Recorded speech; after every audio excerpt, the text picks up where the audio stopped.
Shalom, apa kabar semua pemirsa yang kami kasihi? Harapan kami, kita semua ada dalam keadaan baik-baik saja. Pelajaran pekan ini berjudul Bebas untuk Beristirahat.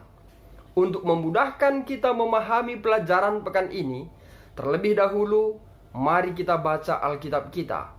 Ayat-ayat berikut ini. Markus 2, 1-12, 1 Raja-Raja 18, 1 Raja-Raja 19, 1-8, Matius 5, 1-3, Yesaya 53, 4-6, 2 Raja-Raja 2, 11. Ayat hafalan, Mazmur 27 ayat 1. Tuhan adalah terangku dan keselamatanku. Kepada siapakah aku harus takut? Tuhan adalah benteng hidupku. Terhadap siapakah aku harus gemetar? Sebelum kita melanjutkan pelajaran ini, mari kita bersatu dalam doa. Bapa kami yang di sorga, kami akan memulai pelajaran ini. Urapilah kami dengan kuasa-Mu, agar kami dapat memahaminya. Terpujilah nama Tuhan, ampunkan kami dari setiap kesalahan kami. Di dalam anak-Mu Yesus kami berdoa. Amin.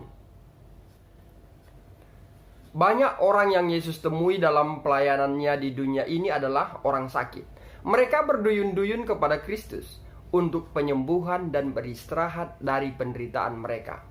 Dia hanya mengucapkan sepatah kata dan mereka dipulihkan sepenuhnya. Yesus menyembuhkan perempuan dan laki-laki dengan latar belakang suku dan derajat yang berbeda-beda. Penyakit yang terburuk dari semuanya, kematian, juga disembuhkan Yesus. Saudaraku, pekan ini kita akan pelajari ada dua contoh penyembuhan yang sangat berbeda.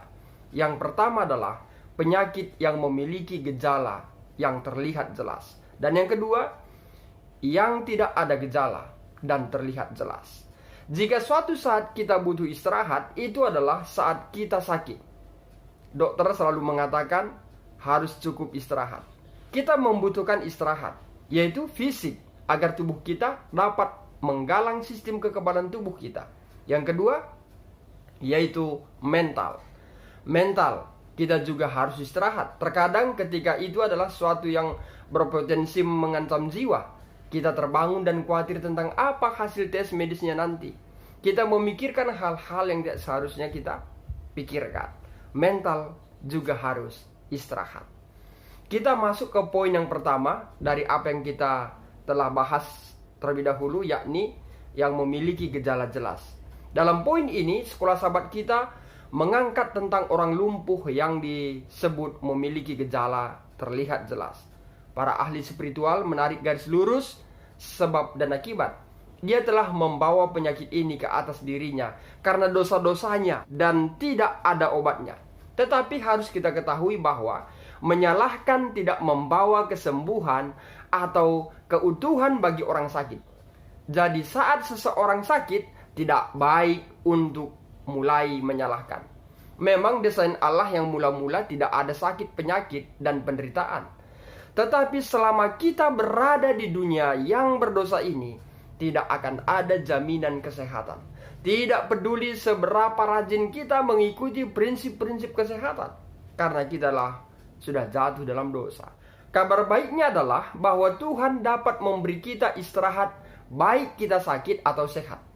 Apakah penyakit kita adalah perbuatan kita sendiri atau akibat kelalaian orang lain, gen kita, atau hanya produk sampingan dari hidup di dunia yang penuh dosa ini?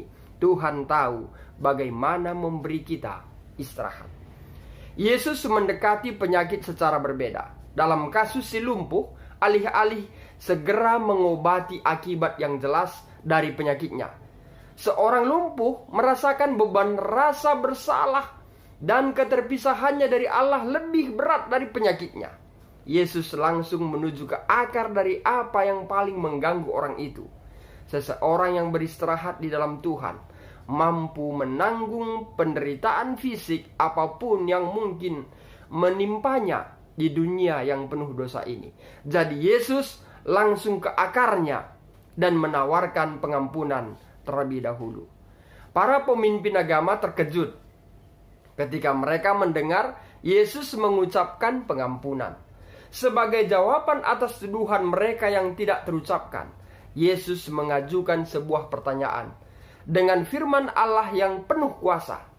segala sesuatu menjadi ada. Meskipun pengampunan bukanlah sesuatu yang bisa kita lihat, itu mahal. Segala sesuatu yang lain adalah sekunder untuk menunjukkan kuasa dan realitas pengampunan. Yesus kemudian memilih untuk menyembuhkan orang lumpuh itu. Pemirsa yang diberkati oleh Tuhan Yesus, sekarang kita masuk ke poin yang kedua, yaitu yang tidak ada gejala terlihat jelas. Dalam poin yang kedua ini, pelajaran sekolah sahabat kita mengangkat tentang seorang nabi Tuhan yang depresi yang bernama Elia. Berdasarkan data dari Organisasi Kesehatan Dunia, penyakit paling umum di seluruh dunia, yaitu mempengaruhi lebih dari 300 juta orang setiap tahun, tidak selalu memiliki gejala yang terlihat jelas. Bahkan orang Kristen yang setia sekalipun kadang-kadang dapat berjuang dengan depresi, terutama setelah peristiwa traumatis, dan itu bukan tanda kurangnya iman atau kepercayaan kepada Tuhan. Sekali lagi, seseorang dapat membaca Mazmur dan melihat rasa sakit, penderitaan, dan kepedihan yang diderita oleh umat Allah yang setia. Kadang-kadang menyerang dengan cepat setelah peristiwa emosional atau fisik yang sangat menguras tenaga. Misalnya, Nabi Allah yang setia, Elia, benar-benar terkuras secara emosional dan fisik setelah Gunung Karmel. Elia mengalami 24 jam yang sangat melelahkan, ditambah dengan kebangkitan yang kasar dan ancaman kematian, menjadi pemicu depresi bagi Elia. Peristiwa semacam itu, bahkan untuk tujuan yang benar, dapat dengan mudah menyebabkan stres traumatis pada mereka yang menonton, atau lebih buruk lagi, ambil bagian. Dan terkadang kita mengubur diri kita dalam lebih banyak pekerjaan, lebih banyak tenggat waktu dan janji, saat kita berusaha lebih keras untuk melarikan diri dari sesuatu yang tak bermakna, yang menguras kegembiraan dan istirahat kita. Doa ini sangat berbeda dengan doa penuh iman yang dijawab Tuhan di Gunung Karmel di depan para imam dan Nabi Baal, para anggota istana, dan rakyat jelata. Ini adalah dosa putus asa yang sederhana dan singkat. Dia menyadari bahwa kepentingan yang cepat telah membajak apa yang bisa menjadi peluang besar untuk reformasi di Israel. Dia menyadari bahwa dia telah mengecewakan mereka yang membutuhkannya. Jadi, dalam momen refleksi diri yang menyakitkan, mengetahui dengan baik sejarah bangsanya, Elia melihat dirinya apa adanya. Harapan apa lagi yang dapat kita miliki selain itu? Dengan iman, kita dapat mengklaim bagi diri kita sendiri kebenaran Kristus. Meskipun demikian, depresi memiliki cara untuk menyedot kita ke dalam pusaran kebencian diri yang gelap. Dan terkadang kita mulai berpikir bahwa kematian adalah satu-satunya jalan keluar. Tuhan mengerti lebih baik daripada kita melakukan apa yang kita dah hadapi saat kita melawan depresi. Kita mungkin tidak memiliki bukti yang luar biasa pada saat itu bahwa wajah penebus kita membungkuk di atas kita dalam belas kasihan dan cinta. Tetapi ini terjadi. Tuhan tahu dengan mengerti bahwa perjalanan itu terlalu berat bagi kita. Tetapi kadang-kadang Dia harus menunggu sampai kita berhenti berlari.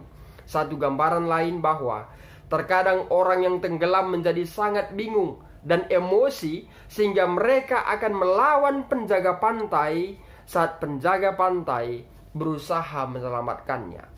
Terkadang seperti itulah keadaan kita di saat depresi seperti Elia. Tuhan tahu bahwa semua lari itu membuat Elia lelah. Tuhan tahu bahwa lebih dari lelah secara fisik, Elia lelah secara emosional dan membawa beban rasa bersalah yang luar biasa, seperti yang akan Yesus lakukan untuk orang lumpuh bertahun-tahun kemudian. Tuhan menghapus batu tulis itu dan memberikan istirahat bagi Elia. Perhentian Tuhan bukanlah peristiwa suatu kali. Tuhan tidak terburu-buru menyembuhkan, tetapi kali ini Tuhan mengarahkan kembali larinya. Tuhan mengerti bahwa kehidupan di dunia yang penuh dosa ini dapat dan akan menyebabkan depresi. Elia tidak punya tenaga untuk mengangkat dirinya dan melakukan perjalanan untuk bertemu Tuhan. Tuhan menyediakan energi untuk pertemuan itu, dan Tuhan menjanjikan hari esok yang lebih baik. Tuhan tahu bahwa hari-hari yang lebih baik menanti Elia. Kesembuhan akan datang bagi nabi karena dia akan belajar mengatur hidupnya dengan ritme Tuhan dan menerima istirahatnya. Tuhan sudah tahu tentang Elisa yang akan menjadi sedekat anak dengan Elia. Tuhan tahu bahwa dengan iman Elia akan kembali menurunkan api dari sorga. Tetapi perubahan keadaan tidak memiliki kekuatan untuk mengubah hubungan Tuhan dengan kita. Teruslah memandang kepada Yesus, memanjatkan doa dalam hati dan iman, memegang kekuatannya. Apakah ada kita miliki perasaan yang nyata atau tidak? Maju terus seolah-olah setiap doa yang dipanjatkan berserang di singgasana Tuhan dan ditanggapi oleh Dia yang dijanjikan tidak pernah gagal. Pergilah bernyanyi dan membuat melodi untuk Tuhan di dalam hatimu, bahkan ketika tertekan oleh rasa berat dan kesedihan. Ellen White mengatakan dalam pelajaran sekolah sahabat kita di hari Jumat, saya hanya mengutip hanya satu penggal kalimat mengatakan, "Saya memberitahu Anda sebagai orang yang tahu, cahaya akan datang, sukacita akan menjadi milik kita, dan kabut dan awan akan digulung kembali." Pemirsa yang kami kasihi, pelajaran pekan ini memberikan pengharapan baru bagi kita untuk bebas, untuk beristirahat dengan keterpisahan dari Allah lebih berat dari penyakit yang kita derita. Yang kedua, gantikan depresi dengan terus memandang kepada Tuhan dengan doa dalam hati, dalam iman. Kita tutup dengan doa. Bapa yang di sorga, terima kasih Tuhan. Tuhan berikan pengetahuan baru bagi kami melalui pelajaran sekolah sahabat pelajaran ke-8. Kiranya melalui pelajaran ini membawa iman kami lebih bertumbuh serta berpengharapan akan kedatangan-Mu yang tidak lama lagi, dengan menjaga tubuh kami agar kami dapat beristirahat dalam Yesus. Kiranya kami mempunyai iman yang kuat seperti orang lumpuh. Terkadang kala Tuhan, kami menganggap penyakit kami lebih besar dari iman kami. Namun pelajaran ini memberikan suatu pengetahuan baru bagi kami, bahwa orang lumpuh itu mempunyai iman yang lebih kuat dari penyakit yang dia derita. Bapa di sorga, terkadang kami depresi. Sebagai umat Tuhan yang melayani di gereja, kadangkala depresi itu menghampiri kami. Tuhan, biarlah kiranya dengan pelajaran ini sebagaimana Nabi Elia, Tuhan sudah buat gambaran bagi kami. Kiranya kami pun dapat menjadi umat-Mu yang selalu berserah dan menyampaikan doa-doa kami agar Tuhan menjawabnya. Terima kasih Bapa di sorga. Terpujilah nama-Mu. Di dalam anak-Mu Yesus kami berdoa dan mengucap syukur. Amin. Demikian pelajaran sekolah sahabat pekan ini. Akhir kata saya sampaikan, Tuhan Yesus memberkati. Merdeka! Merdeka! Merdeka!